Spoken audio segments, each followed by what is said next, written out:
It takes a lot of planning and it takes 3 missions. If everything goes according to plan, we will get success in those 3 missions.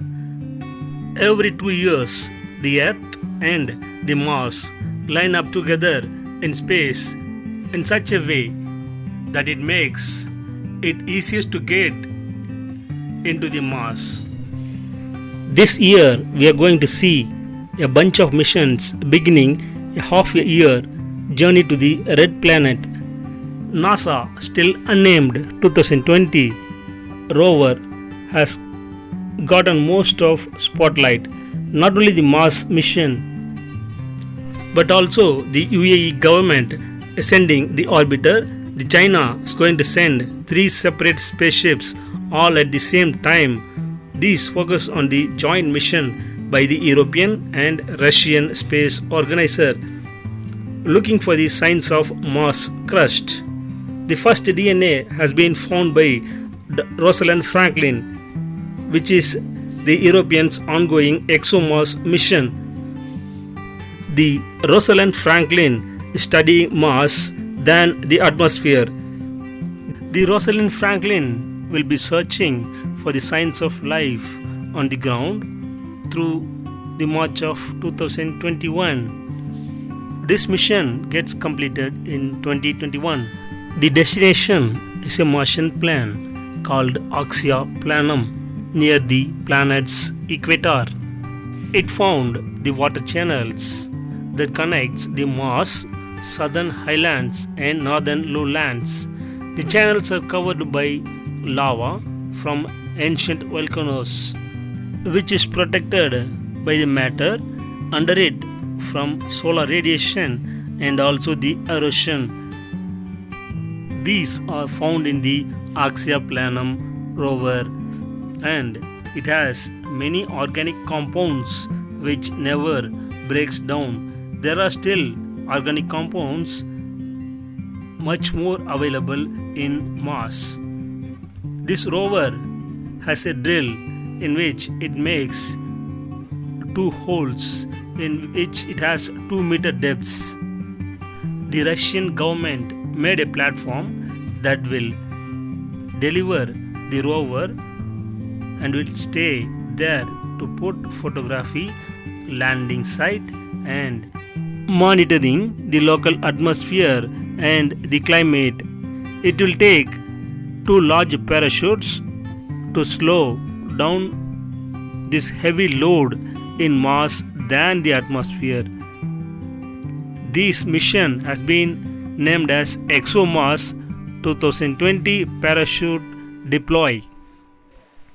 The engineers will need to get these parachutes right to keep Rosalind Franklin on target for its 2020 launch.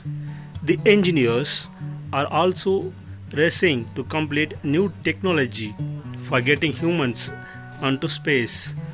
From the year 2011, the NASA has had to buy seats on Russian Soyuz spacecraft for sending astronauts to the International Space Station.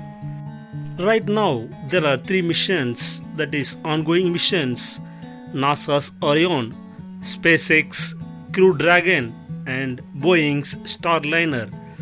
All are in the race to see which one will be the first to test a crewed launch. Probably it won't be Orion, which crewed and uncrewed tips are currently facing some of the delays. The others are pretty good in the race. That is, cargo version of SpaceX Dragon has been delivering support to the ISS Space Launch 2012. By the March version of Dragon, capable of supporting human passengers, actually went to space.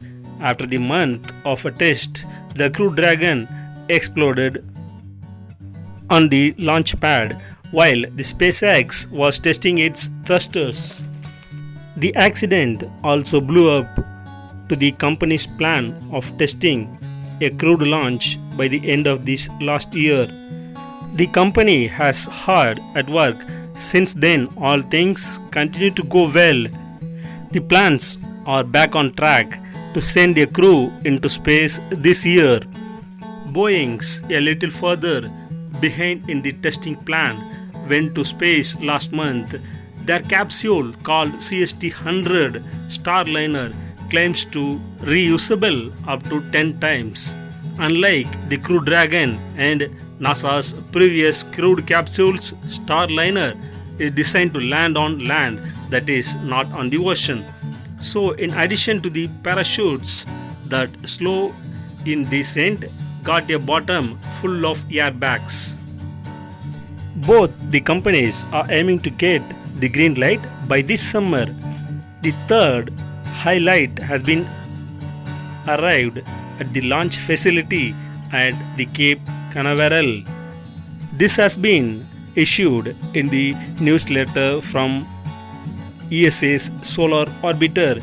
It has passed just a few final tests before the blasts off in February. Over several years, this satellite will enter a highly tilted orbit around our star, which gives up the views of our sun that we have never seen before. As of this past November, neither SpaceX nor Boeing had met the safety standards. Like for the first time, you will be able to see its north and south poles. Around the poles to figure out how the sun makes its magnetic field. The Solar Orbiter will also study the sun's heliosphere. We can see a bubble shaped like a windstalk that's filled with plasma from the sun and extends beyond all our solar system's planets. So, the two spacecraft will team up to tell us as much about our star as they can. If you like what we do and want to help make the science education free for everybody on the internet, please do follow us on our channel. Thanks for watching.